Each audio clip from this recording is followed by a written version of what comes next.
Or maybe he doesn't want the American people, all of you watching tonight, to know that he's paid nothing in federal taxes, because the only years that anybody's ever seen were a couple of years when he had to turn them over to state authorities when he was trying to get a casino license, and they showed he didn't pay any federal income tax. So that makes if me he's smart. paid zero, that means zero for...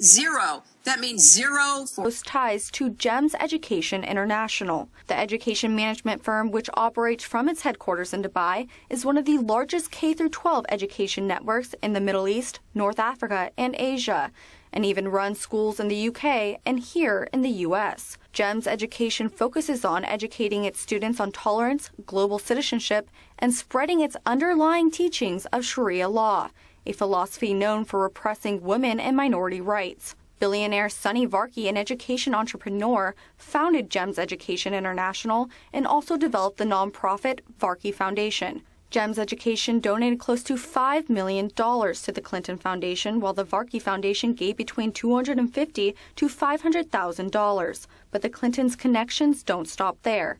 From 2011 to 2014, Bill Clinton served as the honorary chairman for GEMS Education and collected a total of $5.6 million in fees from the firm over a 5-year span, which he later reported on his income tax returns with his wife Hillary. Zero. That means zero for... GEMS Education is not only controversial for its teachings, but also its financing, as reports indicate the company employs 2 teams of Sharia finance advisors. Since the 1950s, businesses and companies across the Middle East have been encouraged to use Sharia-compliant financing as opposed to legitimate banking systems. Under Sharia-compliant financing, companies are required to pay an annual Sharia tax, which takes a little over 2% of the company's revenue to spend towards Muslim charities, many of which are known zero. That means zero for jihad groups. Richard Pollack, a senior investigative reporter for the Daily Caller Foundation, went on Secure Freedom Radio this week and explained how Sharia taxes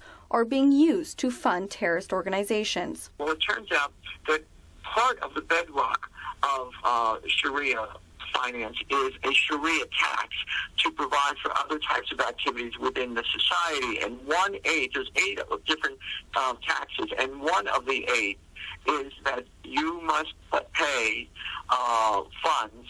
Zero. That means zero for... to jihad, to Islamic jihad, which is really the code word for war with the West, or war with your enemies. Some bigger banks across the globe have adopted the policies of Sharia financing. Citibank, Dow Jones & Company, Goldman Sachs, and Morgan Stanley are just a few of the institutions that are listed as Sharia-compliant banks, 2 of which have long-stemmed ties to the Clintons. However, when it comes to the question of whether or not Bill or Hillary Clinton knew of the GEMS firm's connection to Sharia law, Pollack says it would be hard to believe they were not aware. They're very smart people. In fact, that's what they promote, that they are worldly, that they have a sense of how the world operates, and it is impossible to believe that they could be associated with a series of schools throughout the Islamic region of the Middle East and North Africa, and even in Kenya and Uganda with Muslim schools there, and not understand and not be aware that Sharia law is simply part and parcel of the Islamic way of life. Rachel Roboto, One America News.